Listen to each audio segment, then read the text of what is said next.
할렐루야. 식사 맛있게 하셨습니까? 코로나가 시작되고 계속해서 여러분과 동일한 말씀을 오전과 오후로 나누고 있습니다. 오전에는 디모데전서 1장 12절 말씀으로 다시 이렇게 복음을 다시 듣게 되는, 왜 복음을 다시 듣게 되느냐 하면 우리가 분명히 복음을 알고 있는데 복음의 능력을 경험하지를 못하는 사람들이 너무나 많기 때문입니다. 그래서 왜 내 삶에 하나님 능력이 나타나지 않을까? 복음은 모든 믿는 자에게 구원을 주시는 하나님의 능력이라고, 그것이 이방인이든 유대인이든 동일하다고, 도덕적으로 실패한 사람들에게도 여전히 복음은 능력으로, 믿기만 하면 능력으로 나타난다고. 그래서 우리 자신을 좀 복음 앞에 우리 문제가 뭔가 살펴보기 위해서 계속해서 오전 예배는 복음을 다시 듣고 있습니다. 그래서 여러분들이 그냥 복음을 듣고 지나가면 안 되고 내 문제가 뭔지를 복음을 들으면서 자기를 살펴야 한다라는 것입니다. 그래서 정말 가난한 게 문제가 아니고 오늘 내가 위기 가운데 있는 게 문제가 아니고 내 문제가 믿음이 실제적이지 않다는 것, 믿음을 도덕적으로 생각하고 있다는 것, 이런 것들을 정말 믿으면 고난을 겪지 않는 것이 아니고 고난 가운데 예수님을 의지하게 되어 있고 고난 가운데 반응이 달라지게 되어 있고 그리고 내 삶에 역사하시는 하나님을 경험하게 되어져 있기 때문에 여러분들이 솔직히 정말 믿는가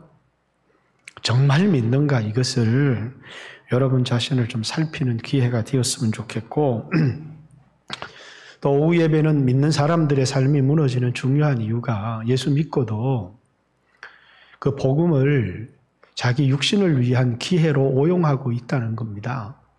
예수 믿는 사람은 죽은 사람이고 예수 믿는 사람은 더 이상 자기 자신을 위해서 살지 못하는 사람이고, 왜냐하면 우리는 예수와 함께 십자가에 죽었기 때문에 우리 자신을 위해서 사는 사람이 아니고 주를 위해서 사는 사람이 아니고 내가 사는 게 아니고 내 안에 예수가 사는 것인데, 예수 믿은 사람들이 자꾸 아직도 이 복음을, 우리나라에 전해졌던 복음이 그건 것 같아요. 많은 사람들이 복음을 잘못 전한 게 이 복음을 내 육신의 성공으로 오용할 수 있도록, 예수 믿은 사람은 더 이상 뭡니까? 내가 사는 게 아니라 내 안에 예수가 사는 것이고 나를 위해서 사는 게 아니고 예수를 위해서 사는 것이고, 그게 예수 믿는 건데 예수 믿는 게 뭔지를, 새로운 삶이 뭔지를, 그래서 우리에게 왜 이런 어려움과 위기와 고난이 찾아왔는지, 예수 믿는다는 게 뭔지,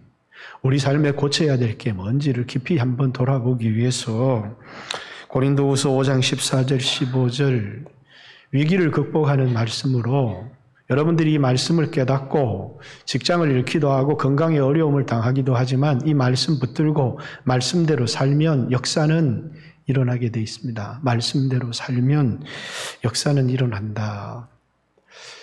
가끔씩 저는 늙어서 죽음 앞에 서면 어떡하나. 근데 내가 안 늙는 게 아니고 날마다 늙어가거든요. 근데 이 늙으면 죽음의 두려움이 없어지나.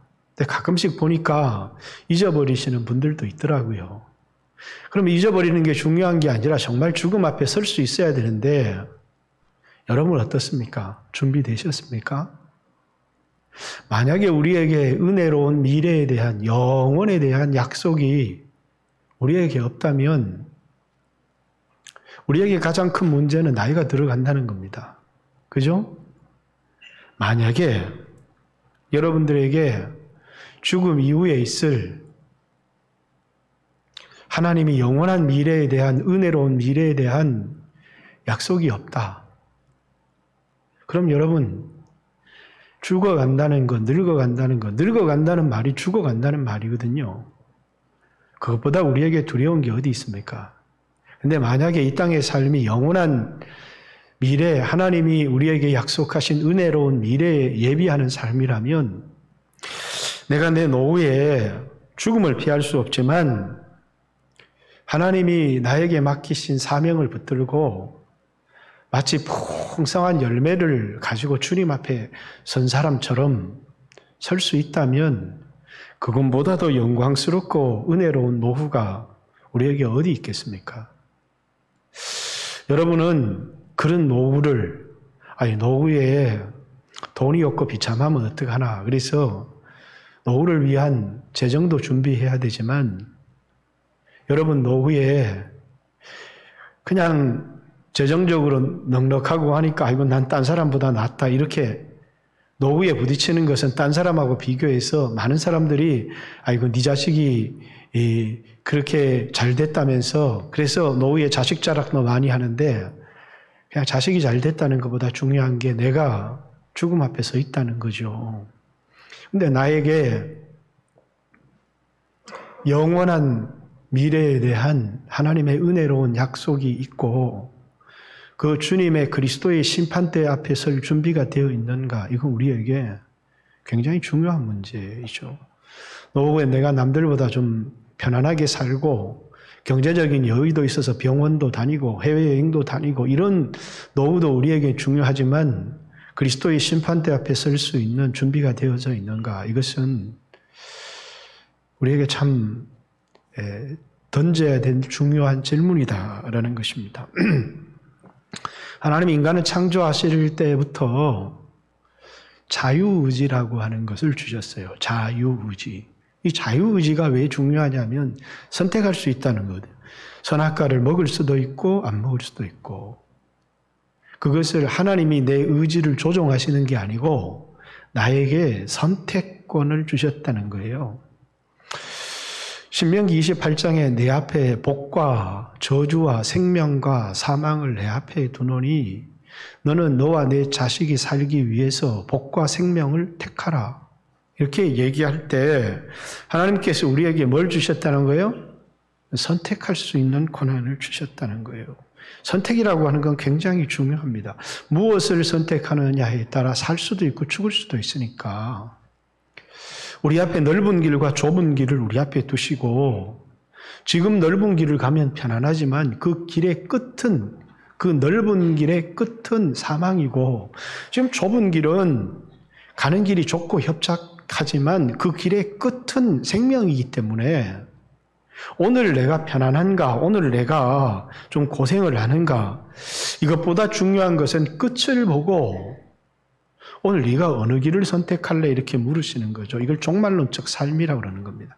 종말론적 삶이라고 하는 것은 현재를 보고 선택하는 것이 아니라 끝을 바라보고 어느 길을 갈 것인지를 선택하는 것이죠. 우리 인간에게 뭘 주셨다는 거예요? 자유의지 선택권을 주셨다는 거예요. 선택권을 주셨다라고 하는 말의 의미는 뭐냐면 선택에 대한 책임을 물으시겠다는 겁니다. 우리가 도덕적인 존재고 우리가 의지를 가진 존재라면 그래서 우리에게 선택권을 주셨다면 그 선택에 대한 책임도 우리가 져야 된다라는 것을 주님이 말씀하시는 것이죠. 그게 자유의지를 가진 인간의 책임성입니다.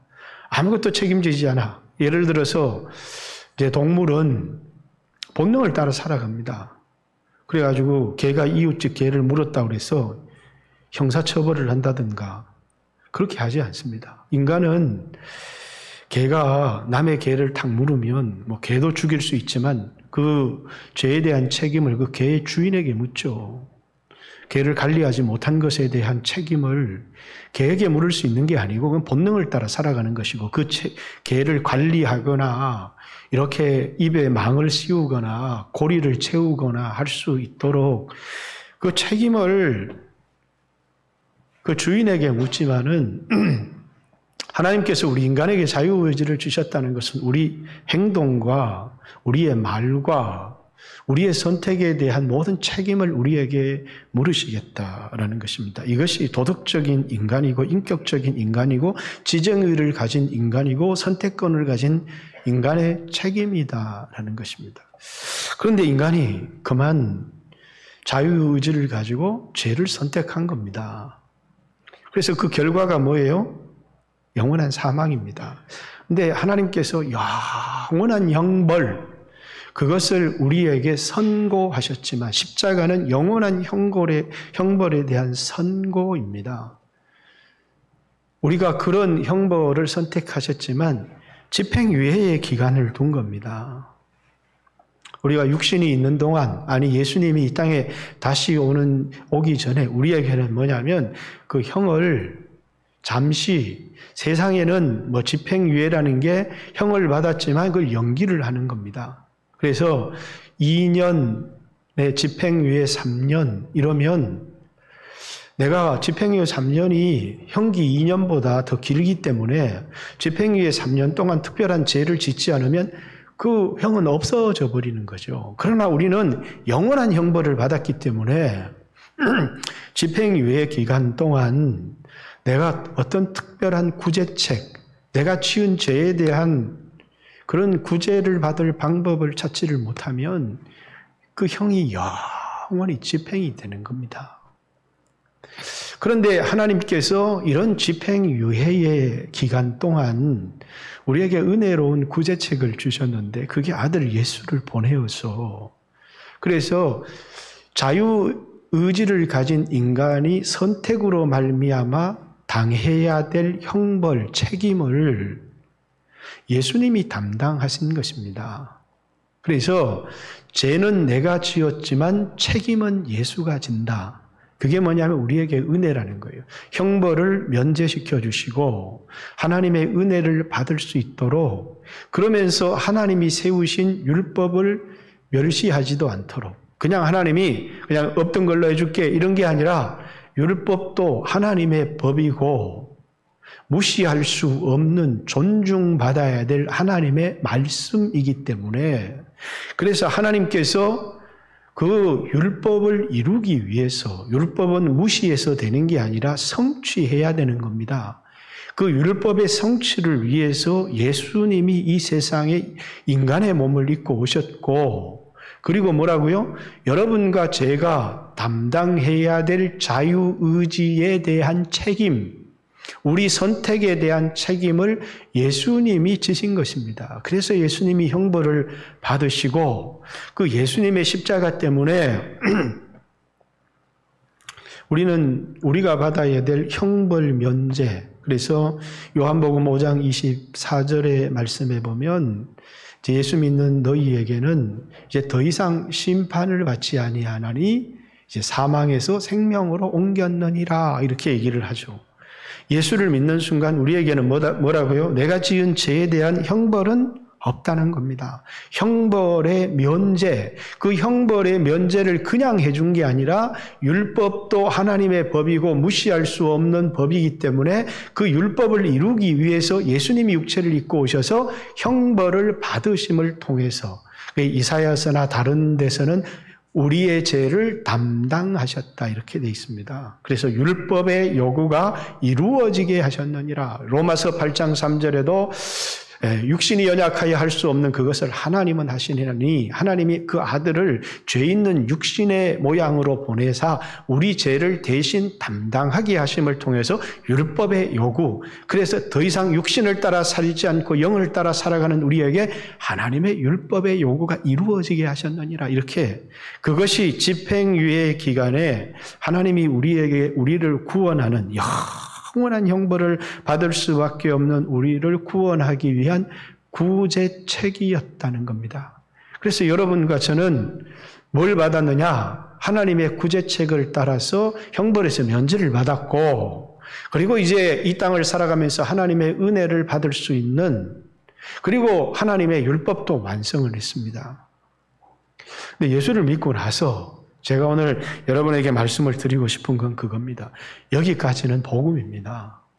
예수를 믿은 우리가 그러면 이제는 아무렇게나 살아도 그 책임을 우리는 아무것도 지지 않아도 되느냐라는 것이죠. 예수 믿은 그리스도인의 행동에 대한 책임은 이제 누가 질 것인가? 라고 하는 것입니다. 그래서 여러분들이 예수를 믿고 나서 여러분의 행동에 대한 책임, 특별히 죄를 지은 것에 대한 책임, 그것을 죄책이라고 하죠.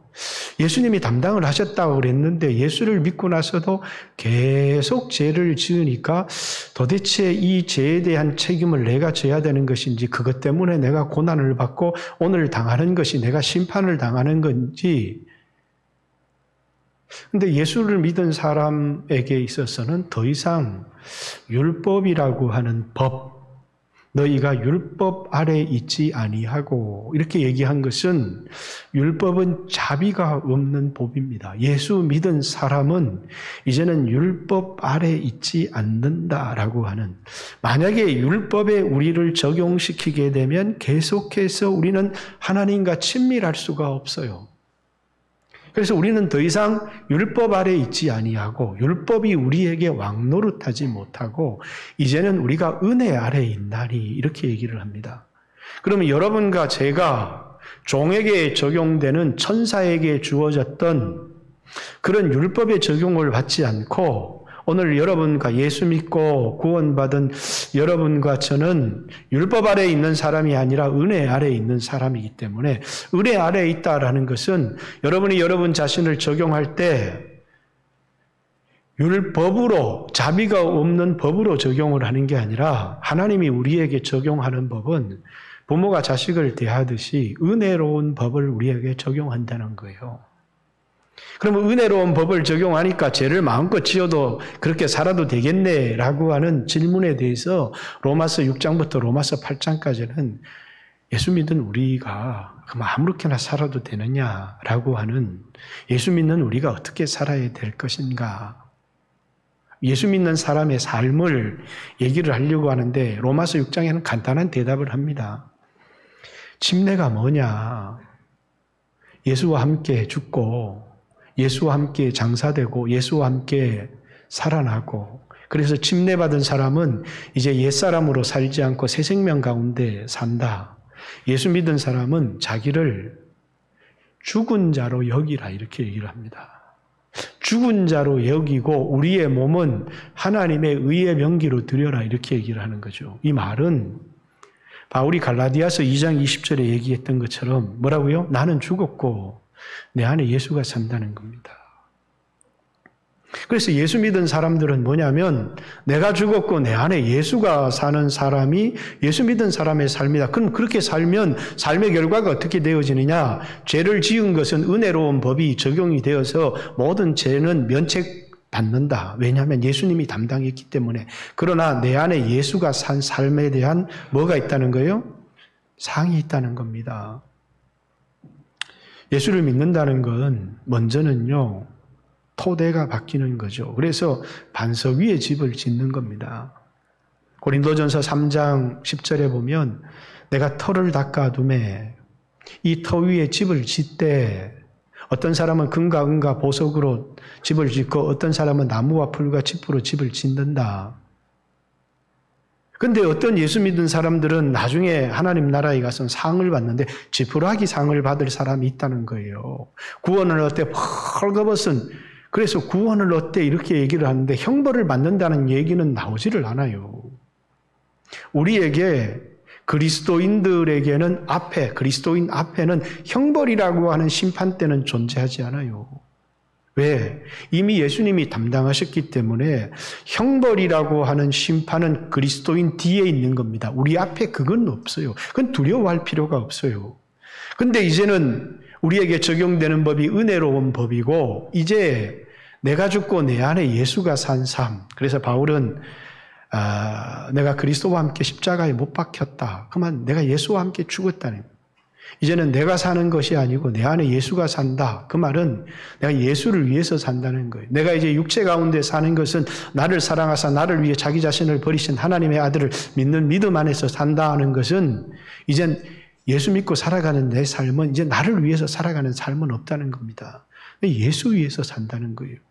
그럼 왜 예수를 위해서 살아야 되느냐? 왜 예수를 위해서 산다는 거예요? 우리에게 영원한 상이 준비되어 있다는 거예요. 영원한 삶. 여러분 보십시오. 늙어가는 게 두렵다고 얘기했죠. 여러분들은 가끔씩 그런 생각을 안 하는지 모르겠습니다. 내 인생이 얼마 남았을까? 길게 장수하는 게 좋기는 좋지만 그러나 이 땅에 누구도 영원히 사는 사람은 없습니다. 우리가 젊은 날 그렇게 좋아했던 연예인들이 TV에 나오는 걸 보세요. 화장발을 하고 나왔지만 숨길 수가 없습니다. 다 늙어가고 죽어가고. 그게 여러분과 저 앞에 있는 현실입니다. 만약에 그에게 천국이 없다고 생각해, 불신자들 생각해 보세요. 부럽습니까? 정말 그들에게 돈이 있다고, 저 사람은 늙었지만 돈이 있으니까 저래 잘 산다, 이렇게 부럽습니까? 하나도 부러울 게 없습니다, 사실은. 늙어가는 것, 죽어가는 게 이게 현실이고 그 앞에 영원한 형벌이 있는 게 인간의 모습인데 여러분과 제가 예수 그리스도의 은혜로운 구제책으로 구원을 얻었다는 것 자체가 너무나 큰 것이고 은혜로 구제를 받은 사람에게 우리에게 뭡니까? 풍성한 열매를 가지고 풀과 나무와 짚으로 반석 위에 집을 짓는 삶이 아니라 금과 은과 보석으로 집을 지을 수 있는 기회를 우리에게 주셨다는 거예요. 그게 뭡니까? 우리의 육체에 남은 삶의 의미고 목적이라는 거예요. 그런데 우리나라 기독교가 들어오면서 고린도 교회처럼 이게 예수 그리스도의 십자가의 은혜를 자신의 육신을 위한 삶으로 오용하는 사례들이 나오고 그게 마치 복음인 것처럼 떠들어대는 기복신앙들이 한국교회에 판을 치기 시작한 겁니다. 왜? 천국에 대한 소망은 없어요. 예수 믿어서 내 육신이 잘 되고 내 자식이 잘 되고 이 땅에서 복을 받고 아니 이 땅에서 많은 걸 가지면 뭐 할 겁니까? 아무것도 내 것이 아닌데 쌓아두면 뭐 할 겁니까? 내가 다 쓰지도 못하는데 그런데 이게 예수 그리스도의 십자가의 은혜가 분명히 뭐를 위한요? 내가 죽고 이제는 이 육신의 삶을 세상에 썩을 것을 위하여 살지 않고 영원한 것을 하나님이 주시겠다. 육체가 지은 죄에 대한 것은 면책, 예수님이 담당해서 면책해서 이젠 율법 아래에 있지 않기 때문에 그것 때문에 두려워하지 마라.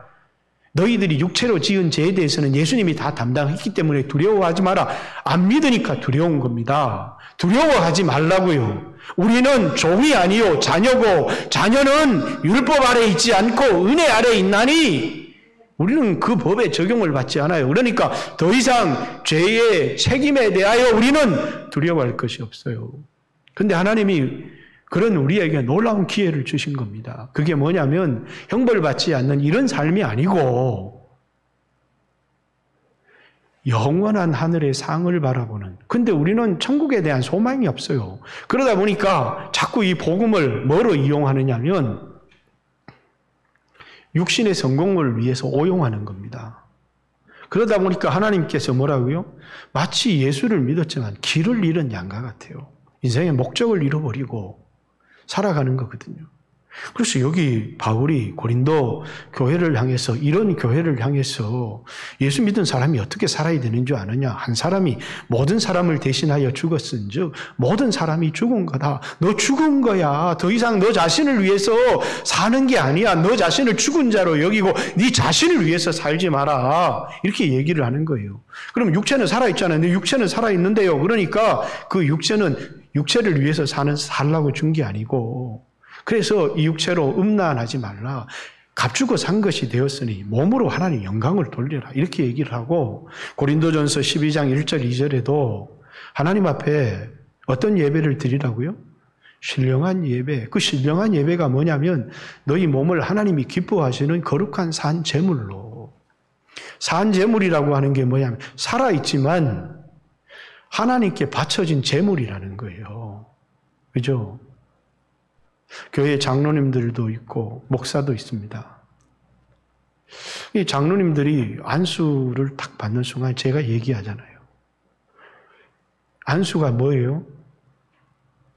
이제 예수님에게 안수하는 건 죄를 전가하는 거지만 사람에게, 장로님에게 딱 안수하는 거는 그건 뭐냐면 하나님 거라는 거예요. 이게 이제 공적 물건이 되었다는 거예요. 기름 부었다는 거거든요. 여러분, 성전을 짓고 성전에 기름을 다 발랐어요. 그 말은 손대지 말라는 거예요. 이건 하나님께서 구별한 거니까 하나님의 것이라는 거거든요. 그죠? 그래서 교회에 오늘 이건 예배당이지만 주의 종도 안수를 합니다. 뭐냐? 이거 하나님 거라는 거예요. 그런데 다른 사람에게도 이건 하나님 거니까 손대지 말라는 거고, 목사 자신에게, 장로 자신에게 뭐라고요?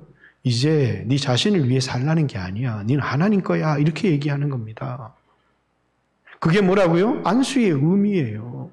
너 하나님 거다. 이렇게 안수하는 것은 네 자신을 위해서 살라고 안수하는 게 아니라 이제 하나님 거라고 선언한 겁니다. 다른 사람을 향해서는 뭡니까? 이거 하나님 종이니까, 하나님 거니까 손대지 마 하는 것이고, 우리 자신을 향해서는 뭡니까? 네 자신을 위해서 사는 건 비극이야. 이렇게 얘기를 하는 겁니다. 그걸 잊어서는 안 돼요. 근데 어떻게 막 자기를 위해서 살다가 내가 이렇게 살아서 좀 이름도 내고 이렇게 살다가 그냥 무너지고 망할 때가 많이 있는 거죠. 너를 안수한 목적을 잊어버렸구나. 너에게 육체의 생명을 준 기회를 잊어버렸구나. 네 자신을 위해서 살라고 준 게 아니잖아. 바울도 마찬가지로 죽었다는 겁니다. 그런데 육체 가운데 사는 것, 하나님께서 육체 가운데 사는 것은 나를 위해서 살도록 남겨두신 것이 아니라 내 안에 예수가 있어서 이 몸을 나를 위해서 쓰는 게 아니라 예수가 주인이 되어서 몸으로 하나님께 영광을 돌리도록, 몸이 제물이 되도록. 그래서 너희 몸을 불의의 병기로 제해드리지 말고 너희 몸을 의의 병기로 하나님께 드려라, 이렇게 얘기를 하는 겁니다. 그래서 오늘 이 말씀 앞에, 코로나 위기 앞에서 우리 자신을 한번 돌아보자는 겁니다. 우리 어떻게 살았느냐는 거예요. 왜 무너졌느냐는 거예요. 아니, 오늘 안 무너졌으면 그렇게 살면 어떻게 되겠느냐는 거예요. 그럼 나는 안 무너졌는데요? 그럼 제가 얘기했잖아요. 여러분, 하나님 자녀 아니라고. 우리 아들이 미치려고 그럽니다. 그 왜 미치려고 그러느냐? 간섭을 하니까. 그죠? 아버지가 없었으면 좋겠다. 왜 아버지가 없으면 좋으냐? 간섭을 안 하니까. 근데 또 아버지가 있으면 좋죠? 용돈을 주니까. 없으면 좋다. 간섭을 안 했으면 좋겠고, 있으면 좋다. 용돈을 주니까 좋은 겁니다. 그렇듯이 뭐라고, 우리는 하나님이 내 삶에 간섭을 안 했으면 좋겠다. 내 마음대로 살고 싶다. 사랑하면 간섭을 하는 겁니다. 그죠? 근데 자식이 우리 아버지는 날 사랑하지를 않아. 내 마음대로 살도록 내버려 두지 않아요. 그게 아니고 간섭하는 아버지의 마음이 자식을 알아야 돼요. 간섭하는 마음을 자식이 알면 그 자식은 삐딱하게 나가지 않고, 간섭은 하는데 간섭하는 아버지의 마음을 자식이 모르면 그건 불효새끼 되는 겁니다. 망난이 되는 거고, 아무리 부모가 간섭을 해도 간섭하는 아버지의 마음을 자식이 알면 그 자식은 잘못되지 않는 거고, 간섭하는 아버지의 모르면 그냥 친구가 더 좋은 거고 세상이 더 좋은 거예요. 간섭이 사랑이거든요. 근데 내가 하나님 영광을 위해서 살지 않은데 하나님이 날 간섭을 안 해. 그럼 하나님 내 아버지가 아니죠. 여러분이 잘못 살고 있는데, 그냥 세상이 좋아가지고 돈만 벌려고 살고 있는데, 세상 육신의 쾌락을 누리며 살아가고 있는데 하나님이 여러분 삶에 아무 간섭을 안 해요. 그럼 돌아보세요. 여러분 예수 믿는 사람이 맞는지. 예수 믿는 사람이면 하나님이 그냥 두지 않아요. 간섭한다고요.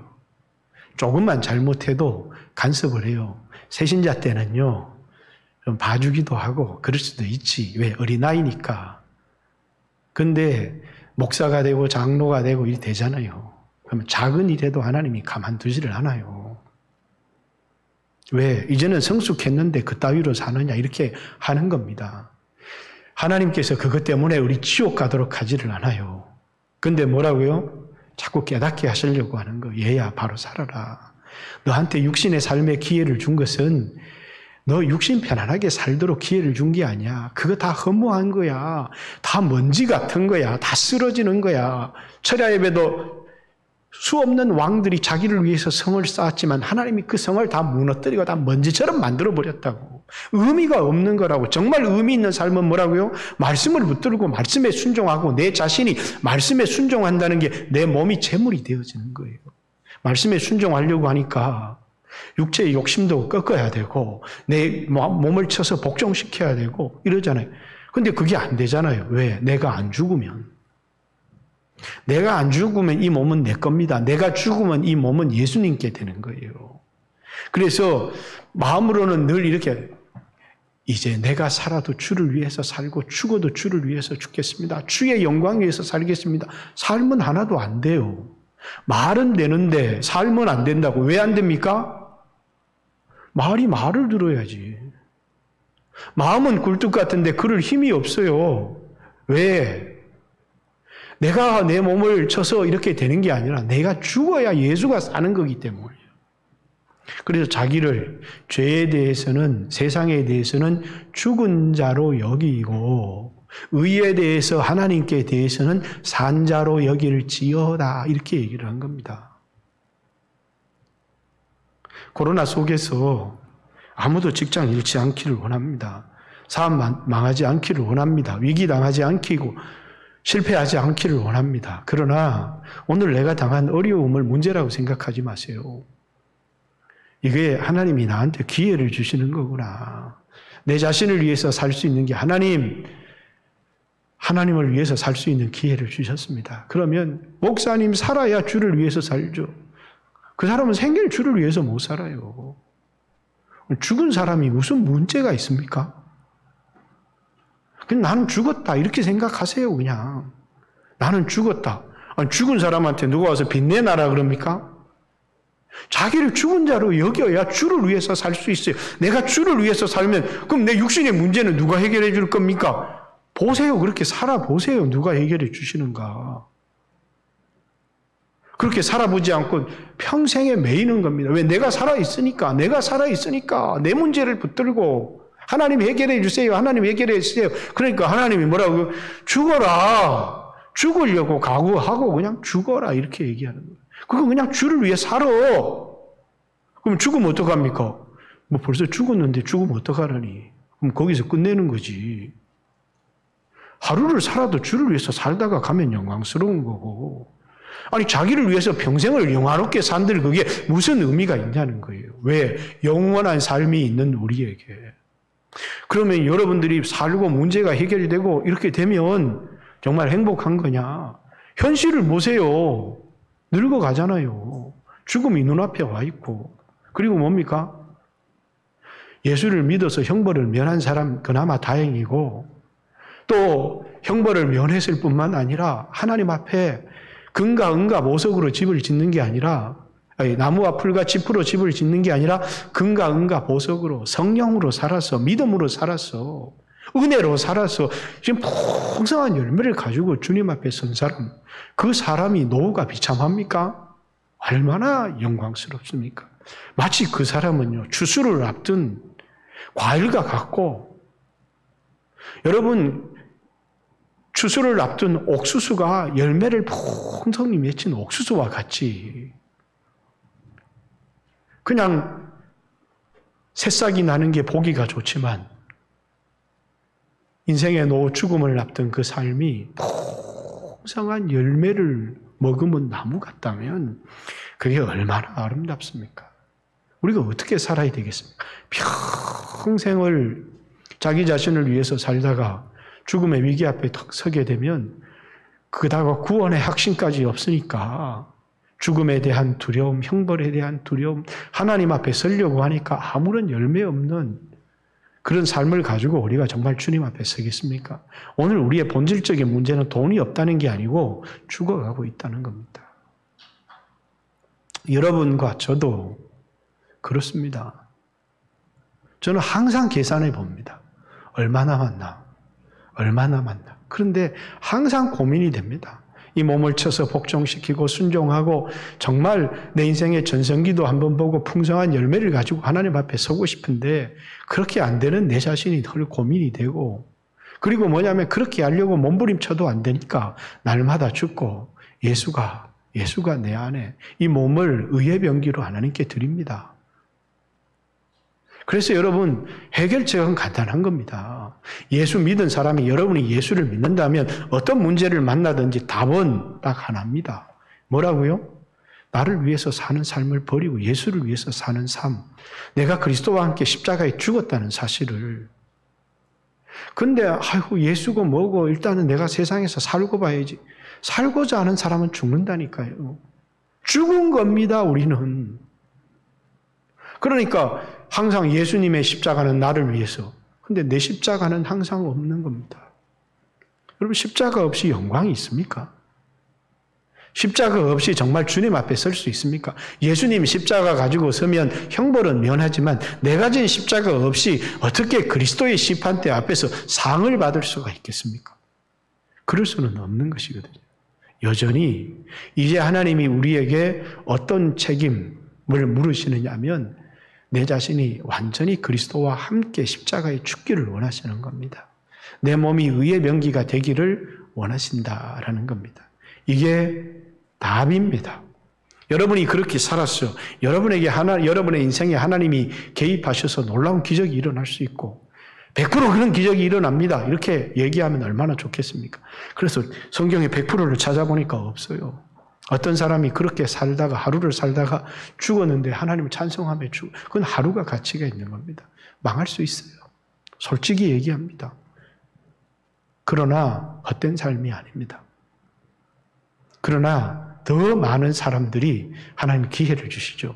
그렇게 마음 먹었냐? 기회 한번 주먹게 한번 살아봐라. 그러면서 하나님이 뭐라고요? 기적을 일으켜 주세요. 내 문제를 해결해 주시고 그러면 또 문제가 해결되면 또 발딱 옛날 기질이 나와가지고 그런 사람들 참 많거든요. 주님의 뜻을 깊이 생각하셔야 됩니다. 사랑하는 성도 여러분, 답은 코로나의 위기 속에서 여러분의 인생의 위기 속에서 답은 이 말씀에 있습니다. 한 사람이 모든 사람을 대신하여 죽었은즉 모든 사람이 죽은 거다. 내가 죽은 거다. 그러니까 더 이상 이 한 사람이 모든 사람을 위하여 죽은 그 이유가 뭐냐면 더 이상 나를 위해서 살지 말고 나를 위해 죽은 그분을 위해서 살게 하려 함이라. 이게 우리 인생의 답이고 위기의 답이고 여러분 모두에게 하나님 기적이 일어나기를 예수님 이름으로 축복합니다. 같이 한번 주여 하신